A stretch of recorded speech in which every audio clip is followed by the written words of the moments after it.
We're live. All right.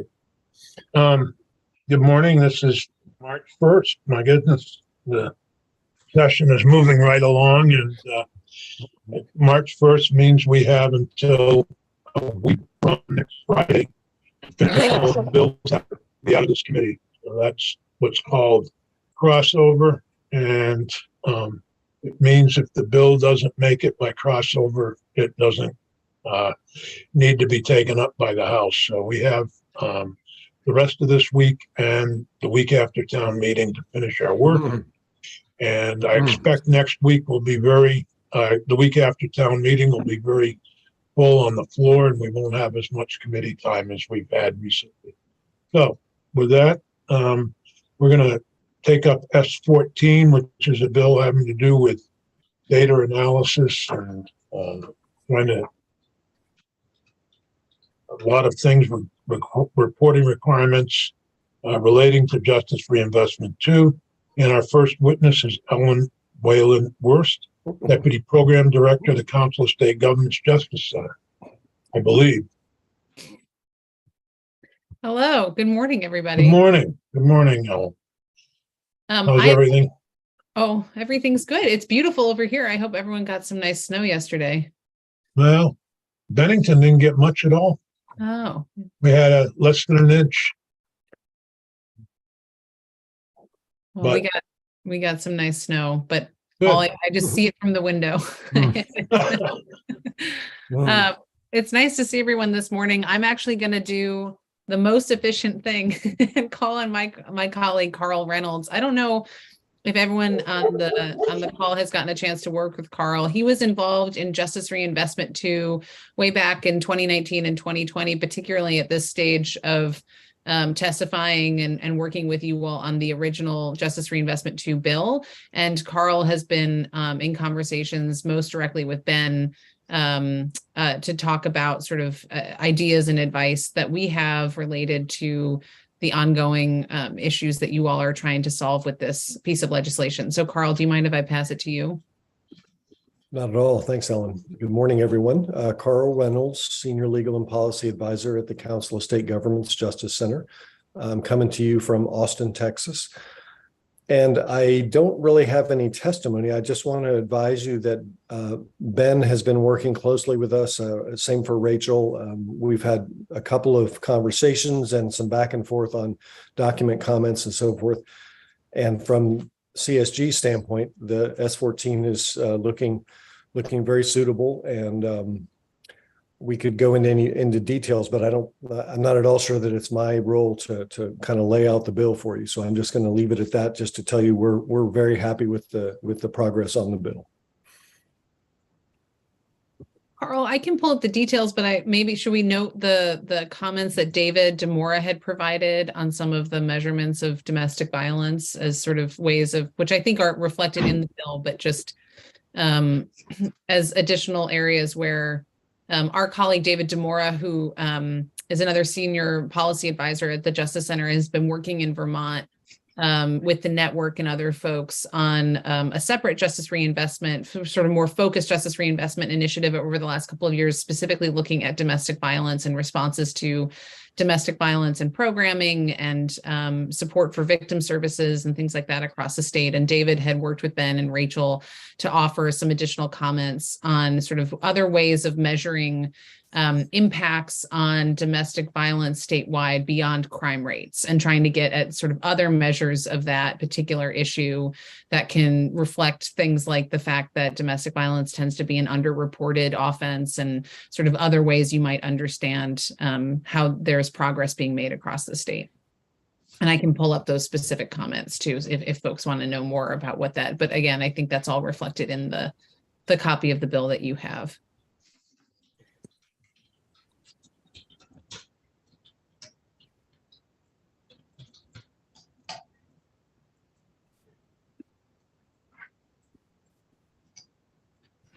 Thank you. I'm not sure if Senator Sears is still around. Or, okay.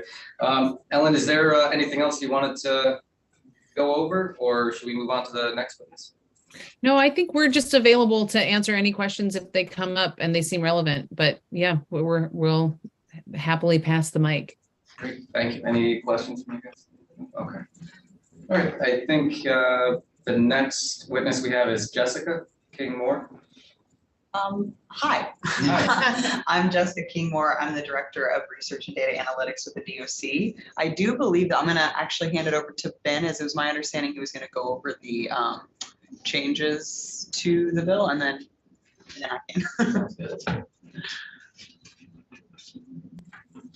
Hi, Senator. Good morning. I can do an overview of the bill, the current draft, to explain the differences from before and sort of the thinking behind those changes. And then my colleagues, that some of who testified and some who are waiting to testify, can probably elaborate a little bit more on the technical aspects that underlie some of the changes. So if the committee pleases, I can go forward with that.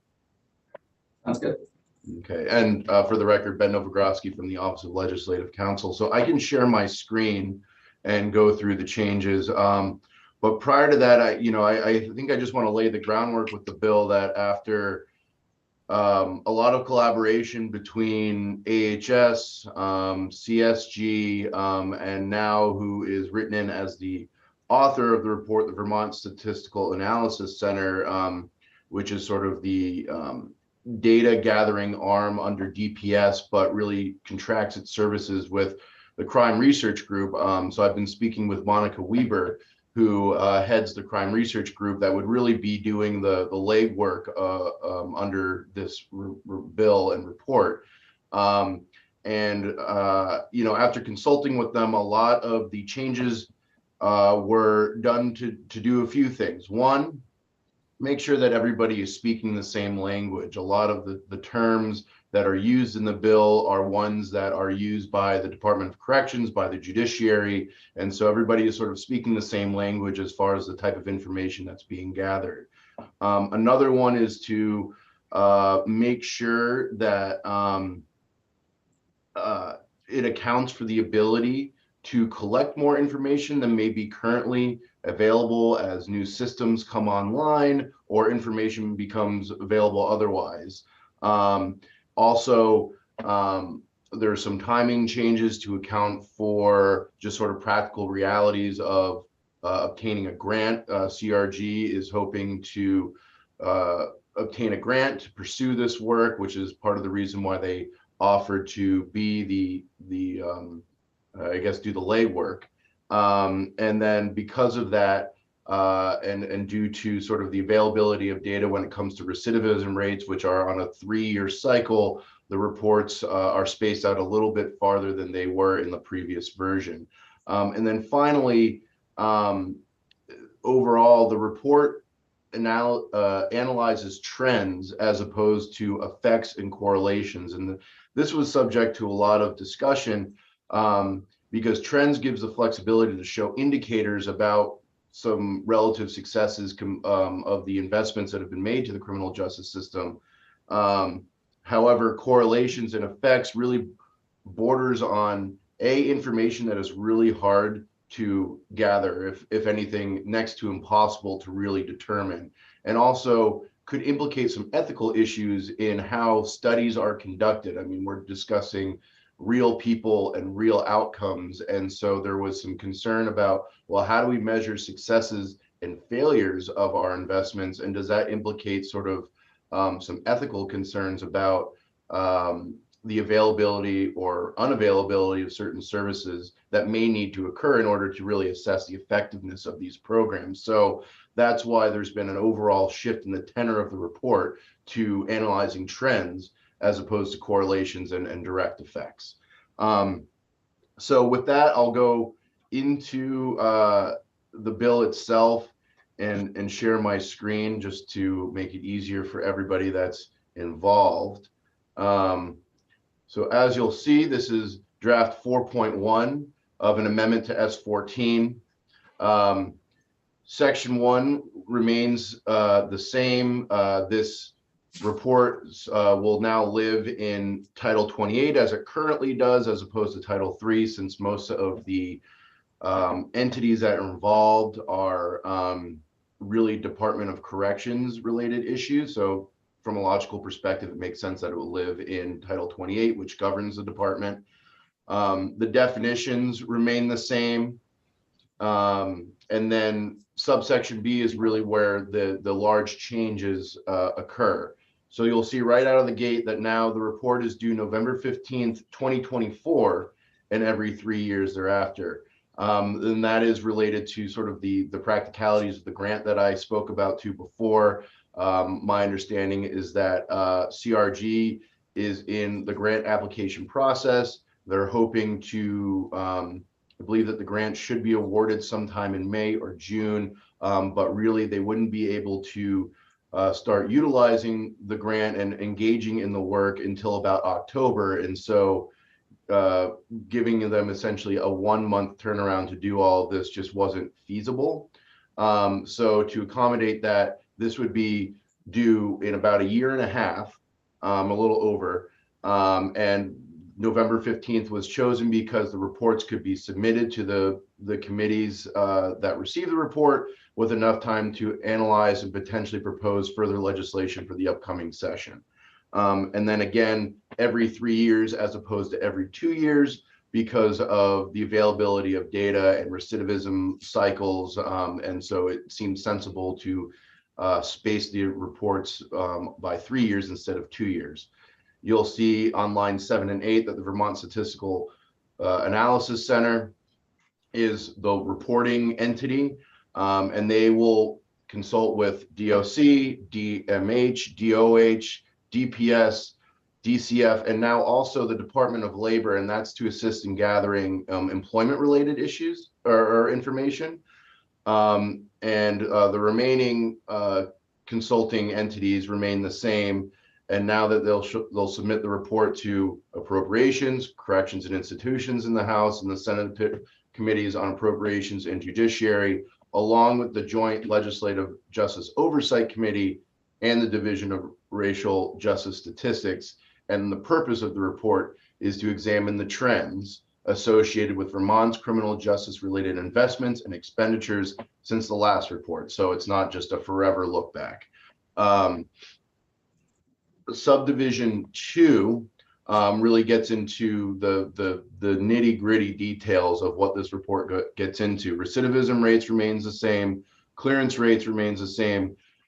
Evidence of desistance has been changed. And that's because what I learned through my discussions with CSG and CRG and others is that desistance is really a positive indicator. And a lot of the language that was contained in the bill related to sort of negative indicators related to desistance. So what this does is that it adds the successful completion of community supervision. And community supervision is really an all-encompassing term now that the department uses. It would include furlough, probation, parole, the different types of those programs. And so again, to help really assess the trends, it's going to show successful completion of people under community supervision, and then the remaining situation from subdivision D down really goes into sort of those failures related to desistance. So it would regard returns to incarceration that would show the following data: the type of supervision classified by probation, parole, and furlough, indication if the return was a violation for a new charge, including the crime type. And this changes from the terminology that was used before, which asked for a charge code. And the crime type is once again, a term that's understood between the department and the judiciary, where they have certain crime types that are coded in certain ways. So for instance, there's a felony serious code, which would include aggravated assault, aggravated sexual assault, murder. They also distinguish it between felony drug, misdemeanor property, misdemeanor person. So that it's using that language to capture those different crime types.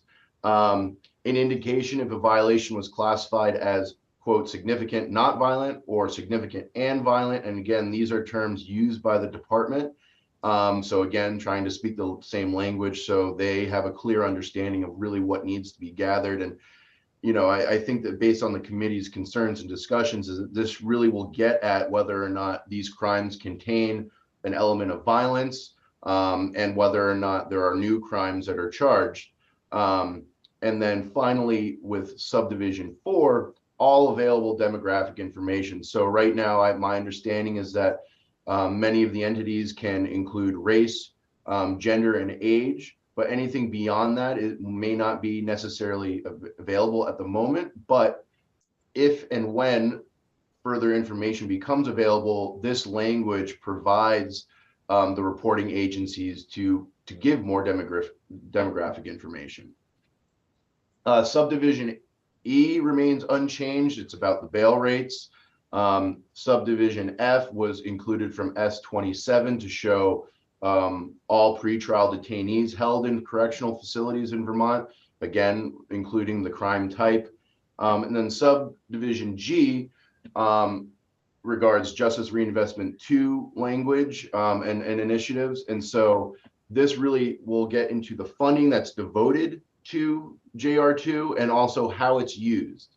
And so subdivision 1 talks about domestic violence intervention programming. And this is what Carl Reynolds had alluded to, and Ellen had alluded to about Dave DeMora. He's been working with the Vermont Network, and I guess that they have a study in collaboration with the University of Nebraska that would be able to show results on an evaluation framework regarding domestic violence intervention. And so this language is put in there to help to include that data from the work that they're doing into this report, and so that they can speak a little bit more in depth as to what goes into that study at the moment. Ben, Again, can we go back to Ben?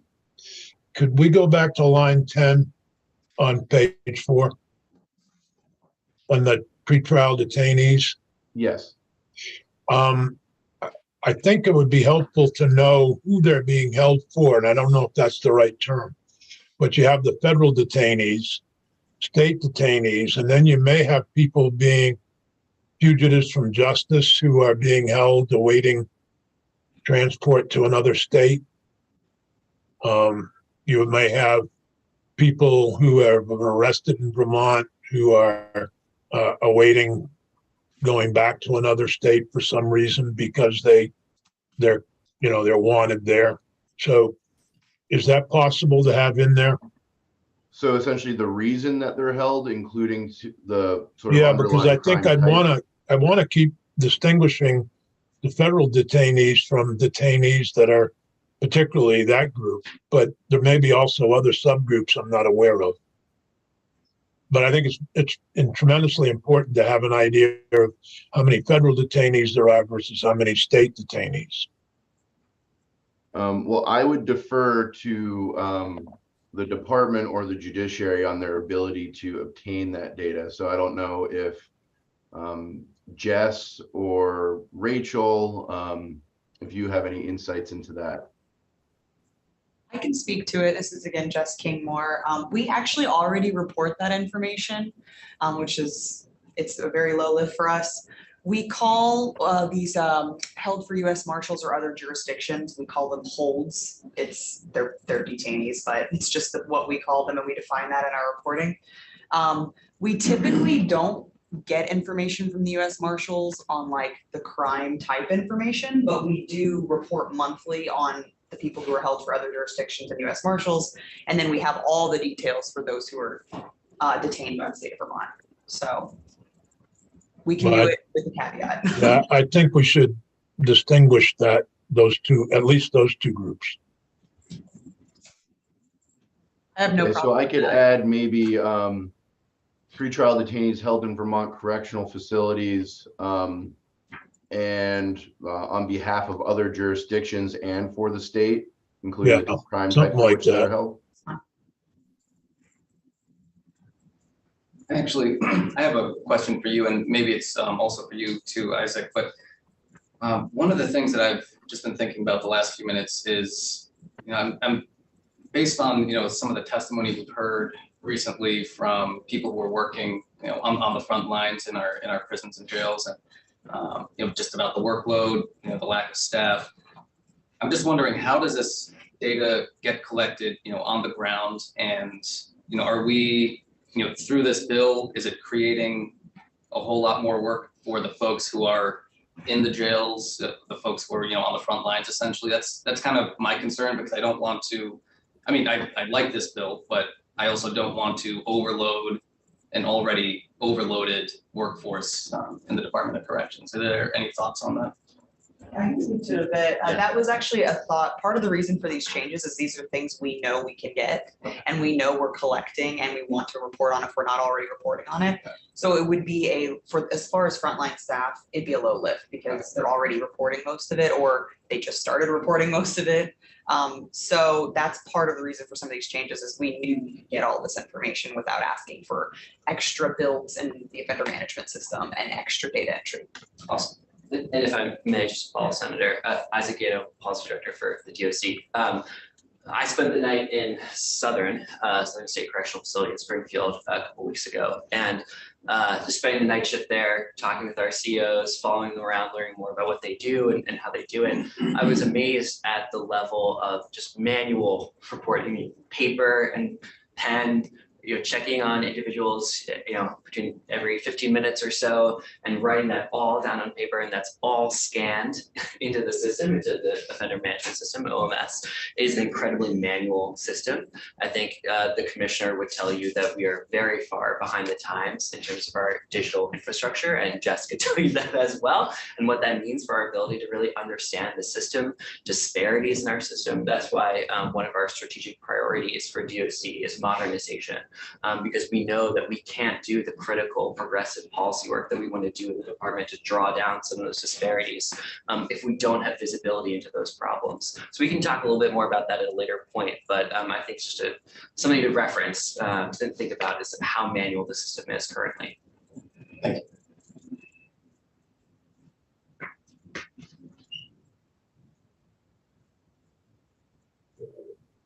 We're back to, I interrupted you on line 10. Oh, that's okay, Senator Sears. And then as continuing on with the Justice Reinvestment Initiatives, so I discussed the domestic violence intervention, which includes that evaluation framework. You'll notice that within this, one of the goals here was to get at the data without getting too granular and also encroaching on data that could be considered private or subject to HIPAA. So that's why there was a removal of language about community-based mental health and substance use services and the effects it has had on individuals' mental health and substance use needs. That would necessitate an inquiry into their health status, which, unless they're willing to provide that information themselves, it would not be obtained without a violation of law. So that's why that language has been removed, but hopefully a lot of this will capture some of it. And then again, going back to offender transitional housing capacity, that's goes back to sort of how the language initially read. But then advancements to the Department of Corrections data collection offender management system. This is one of the systems that investments are being made into, and hopefully will assist the department in gathering a lot of the information. And so this is in line with sort of the availability and collectability of data. So measuring the funding and utilization of this system is in line with at least the language that is suggested in this version of the bill. Subdivision 4 this language remains unchanged, and again, this is to capture funding and use of services of JR2 funding that goes to specific agencies, departments, municipalities, to really capture CJC use and service providers. And then subdivision 5 is really the same catch-all of general fund expenditures for Justice Reinvestment 2. Subdivision 6 and 7 really attempt to get at the difference in funding and use of out-of-state compared to in-state beds. So subdivision 6 would measure the amount of beds that are contracted by the department and then the average cost per bed starting in fiscal year 19 and for each year after. And fiscal year 19 is chosen because that was really the last year before COVID skewed a lot of the numbers. And then this combined with subdivision 7, which is the funding and utilization by the department's in-state beds, which would be separated out by gender and include specialty units and units closed or unavailable in fiscal year 19 and each year after. And the reason why that language is in there is to show different units that are used, but also just doing sort of a broad average without doing a point in time pull of the data would be really difficult to show the true use because, and I believe Jess and Rachel can speak to this more, but there's, I think capacity may be considered at sort of 80% of usage to account for surges and spikes in incarcerated individuals that may occur for whatever reason, and also to include units that are closed or potentially under construction to show a truer number of what's actually available and what's actually being used. And so hopefully the comparison of 6 and 7 will be able to show the difference between in-bed utilization, out-of-state utilization, the costs associated with those uses, so that policy decisions can be made based on that information.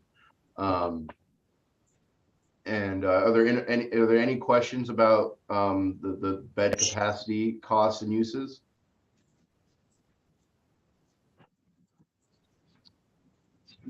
Okay, well, hearing none, I'll go back on, continue on to subsection C, which is now titled informational availability. And really this just gets at, you report the information that's available. And right now it's been limited to race, gender, age, and then other demographic variables whenever possible. And this is to account for those systems coming online and potentially other demographics being available. But right now what can be collected is race, gender, and age. And so this creates a mandate that can be met as opposed to one that that couldn't be given the information and state of the systems in place. And then again, the report still should explain obstacles and impediments to the availability and collectability of the data. And then this is a new addition, including whether collecting certain data would put particular populations at risk. And then this I think theoretically is to show sort of those privacy concerns that if you collect certain data that might be too granular, you may essentially be either identifying individuals or placing them at risk. And again, I think my colleagues might be able to speak a little bit more in depth as to the underlying reasons for that.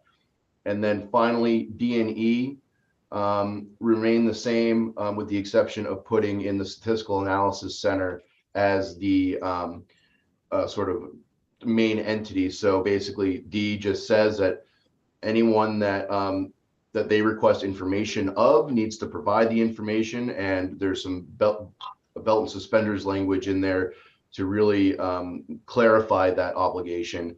And then confidentiality, again, basically just reiterating that any agency that were to transmit the information to SAC would remain the custodian of that information, and the information would remain confidential unless required by law or until it was published. And any public records requests that SAC may receive would just be directed back to the custodial agency. This bill now sunsets in 2028 as opposed to 2026, and that's to accommodate for the extended timeline of the reports. And it will now take effect on passage to give as much time to the consulting entities to begin their work. Great. Are there any comments, questions? Thank you, Ben. My pleasure.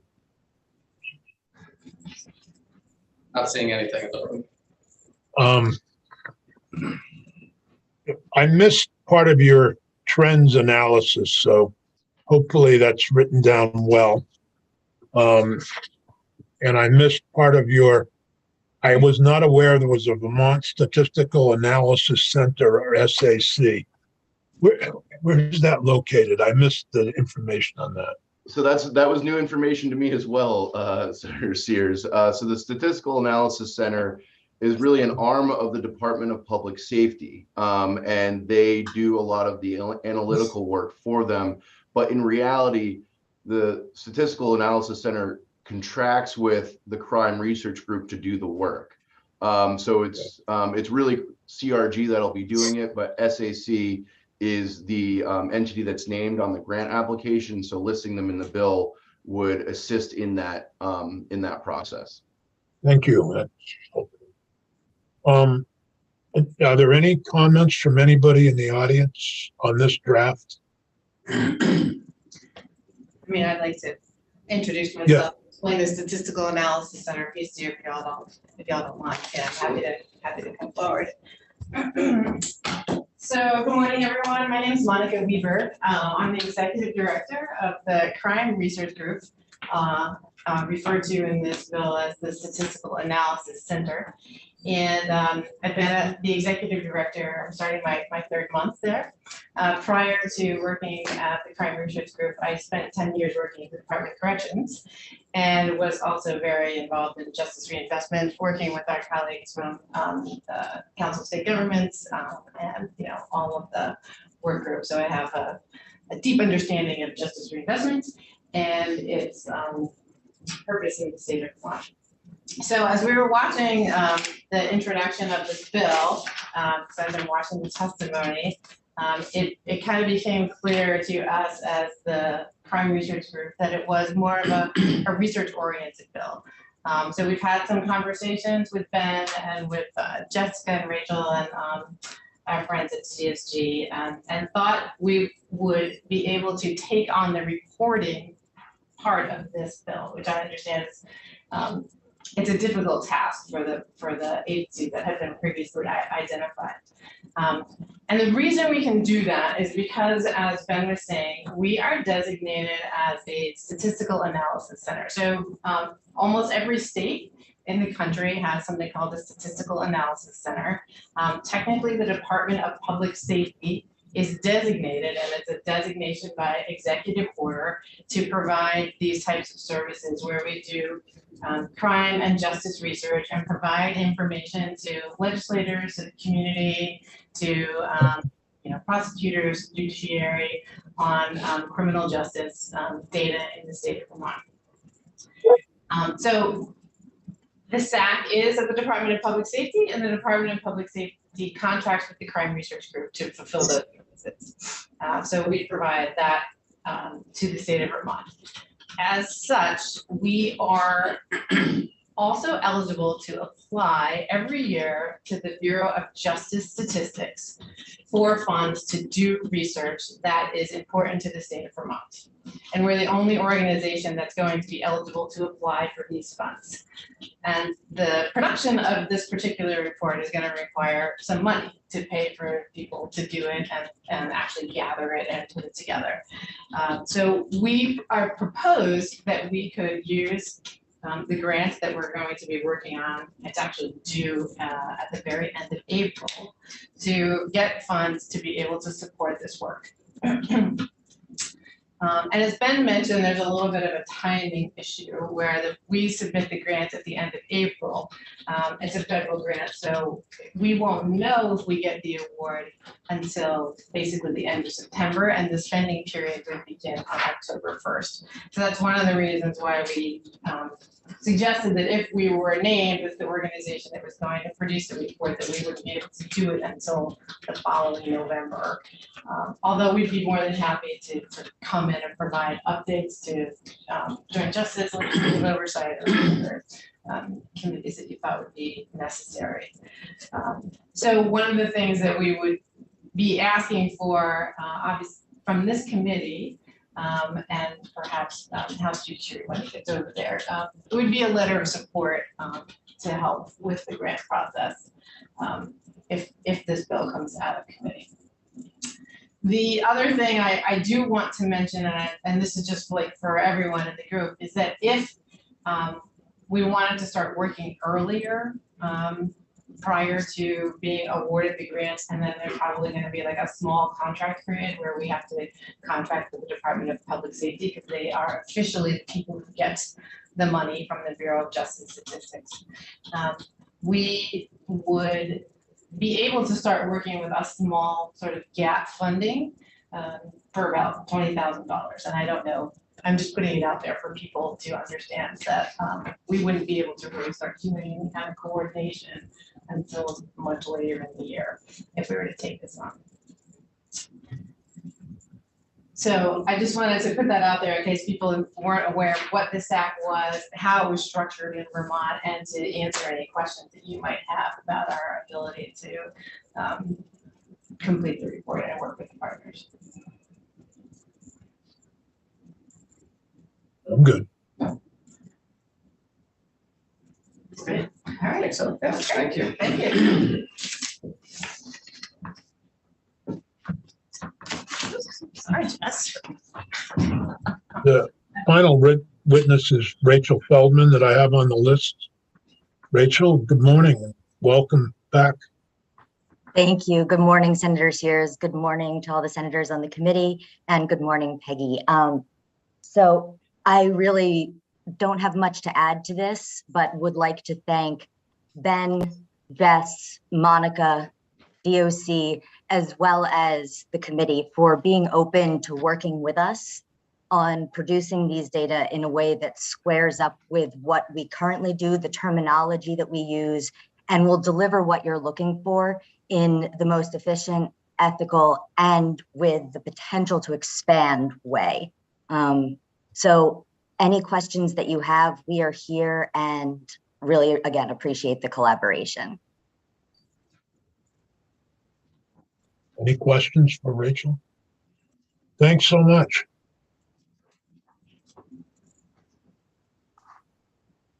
Ben, there's a slight change that we made on section, I don't remember the section, I know the page number was 4 and the line was 10. Other than that, I don't think there's any changes to this version. You already wrote them in on a new version. Right, so yes, that would be in subdivision or F on page 4. So it would now read pre-trial detainees held in Vermont correctional facilities, including crime type and jurisdiction for which they are held. So with that, it would be a new version, so 4.2 for the committee if there's any impending vote. Yeah.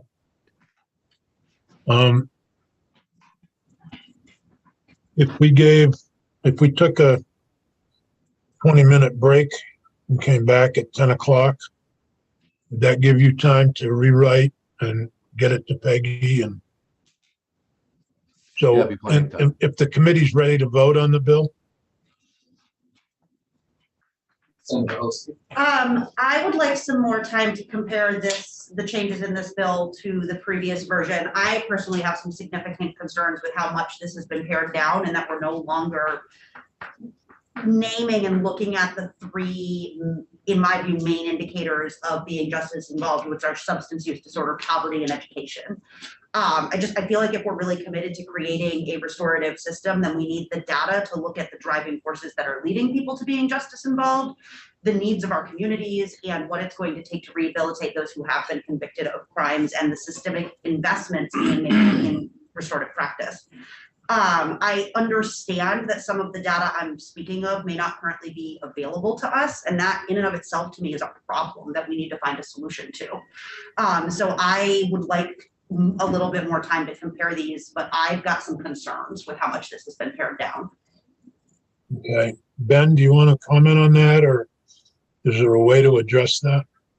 Well, I can comment on it, and Senator Viofsky, I think your point's well taken. There are just some practical impediments to including some of that data. As far as the employment data, the addition of the Department of Labor as one of the consulting agencies on the report was meant to get some of the data as it would be available. So that hasn't disappeared altogether. As far as the mental health and substance use needs, the biggest impediment to that is privacy and HIPAA.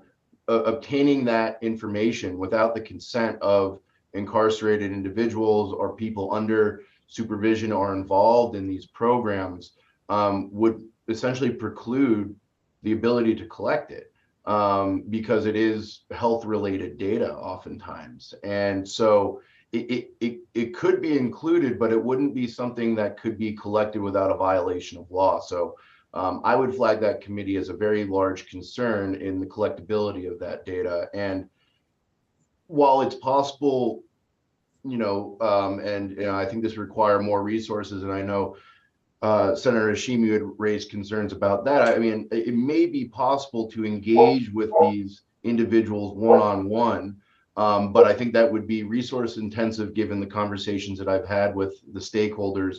And also, as I think the committee is aware, I think there's also another practical concern at play where there may be a distrust in disclosing certain information to these entities. So obtaining consent, I think, would be very difficult for those reasons. And so while it was definitely something that was discussed, the reason why it was removed from the current language was due to those reasons. I hope that I know that may not be completely satisfactory, but it is the reasons why that language was removed. And I appreciate that, though I do think we can still be looking at expenditures being spent both in community substance use programming, how much of that justice reinvestment money is being invested in that way, as well as in facility substance use treatment, without violating any kind of confidentiality of an individual person. I'm sorry, could you just rephrase that, Senator? I'm sorry. So I see that we have explicitly named in the bill that we are going to look at the expenditures on domestic violence programming. Why would we not also look at expenditures on substance use disorder programming? That is not going to violate consent. And there's also a way of looking at aggregate data without looking at individual data. That's correct. I think to your first point about asking for substance use data, a lot of the funding, if you look at the top of page 5 on lines 1 through 2 about the agencies, departments, municipalities, programs, services employing restorative justice principles, including CJCs, many of those entities deal with substance use programming and services. And so the report would actually show those entities that receive JR2 funding for those purposes.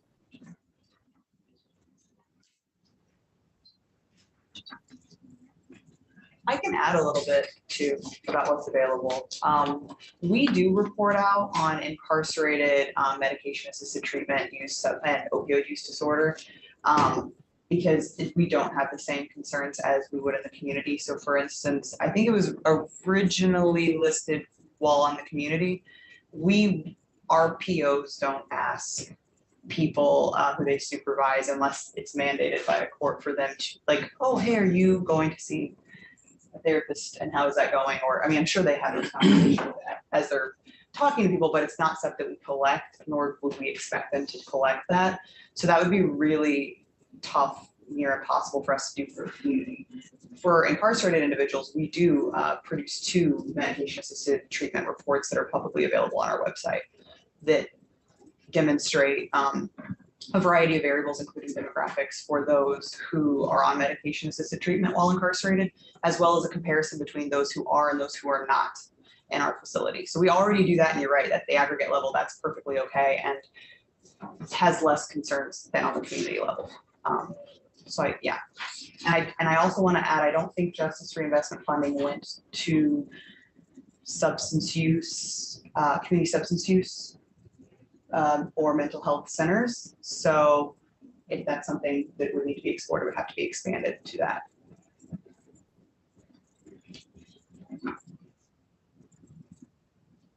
Well, and to that point, maybe there isn't a direct line, but my understanding about community justice centers, and as we've discussed in the committee before, I mean, there are many providers that are sort of under the auspices of what's known as a CJC that do provide mental health services. Whether or not they actually receive JR2 funding directly is probably a different story.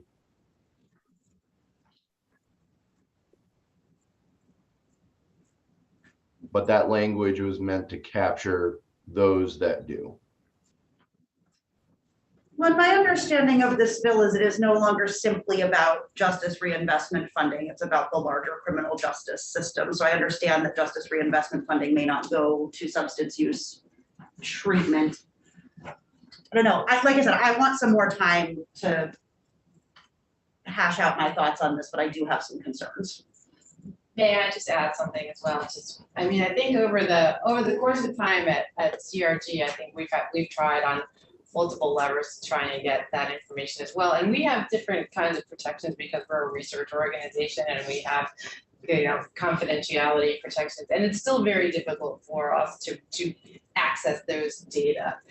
So it's a different type of a research project, right? That I believe is more appropriate to be kind of started from those organizations themselves, sort of bringing them in and saying, we're interested in understanding how you're working with people who are also involved in the criminal justice system versus having the criminal justice system sort of analyze how they're actually doing their work. And I think it's a different approach. And I would imagine you would get a lot of information from them about their ability to share data, what their concerns are, and you know, perhaps there would be a way to move forward. But I would think it would be very challenging to put it in this bill and expect it to be something that we could gather.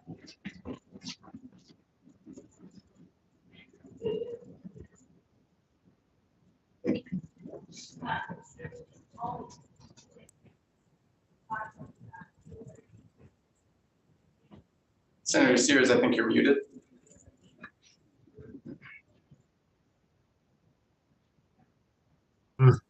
So seems to me that we're not ready to vote yet then. And I don't know what more I'd ask that we continue to see what changes you want to make. I would, I was looking at what started out as a bill to assess the effectiveness of justice reinvestment expenditures has turned into a much bigger effort. And it may be that it needs to get refined as we move along. But wondering if we could schedule it Friday morning, Senator Bahalski and others would be ready to work on a final draft. Yes. 10 o'clock, okay? Yeah, whatever time is lacking. I don't, Peggy, is there a way of getting to see if folks on S89 might be ready a little earlier, like at 10:30? I can email them. Katie can't be here till 11, don't forget. I understand, but Okay. if Jared and Jack and Kelly and Karen Barber are here, we could, Yep, I can certainly email them. because we'd be taking a long break till 10:30, almost 40 minutes, but I'm fine with that. Unless there's, Ben, do you have more further stuff to?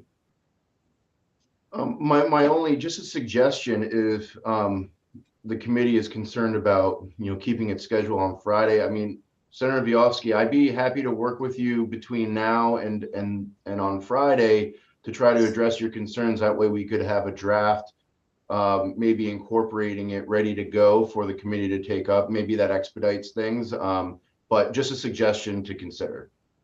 Yeah, absolutely. I was also going to point out with this long of a break, I might be able to get my thoughts together today. Okay.